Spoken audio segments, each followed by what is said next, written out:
Hello guys, welcome to my new blog. তো আজকে আমার বাবা সন্ধ্যেবেলায় বানাচ্ছে চাউমিন। তো আমার মা তোমাদের রেসিপিটা বলে দেবে।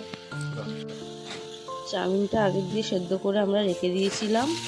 তারপরে ডিমটাও ভেজে রেখে দিয়েছিলাম। তারপরে তেল দিয়ে গাজর, পেঁয়াজ, ক্যাপসিকামও দেওয়া হয়েছিল, ভালো করে ভেজে নেওয়া হয়েছিল। চাউমিনটা দিয়ে দিয়েছি, উপর থেকে নুন দিয়ে নাড়িয়েছি খুব ভালো করে। তার উপর থেকে ডিম দিয়ে দিয়েছি, ডিম দিয়ে ভালো করে নাড়ানো হয়েছে। নাড়িয়ে তার উপর দিয়ে সোয়া সস দিয়েছি। তারপরে আমরা মশলা দিয়েছিলাম, চাউমিন মশলা। তোমরা যেমন খুশি করতে পারো, এরকম করে খেলেও ভালো লাগবে, খুবই ভালো লাগবে। গন্ধটা খুব ভালো এসেছে। তো গাইস, তারপর বাবা নাড়িয়ে চাড়িয়ে ওপর দিয়ে দিয়ে দেবে চিনি।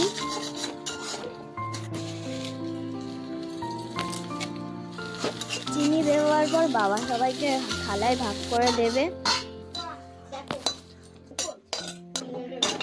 তারপর গাইস, মাকে বলেছিলাম আমারটা একটু টমেটো সস দিতে, আর মা দিয়ে দিয়েছিল। আর খেয়ে বলছি খুবই টেস্টি হয়েছিল। এমনি ভিডিওর জন্য লাইক অ্যান্ড সাবস্ক্রাইব করে দাও। Tata, bye bye.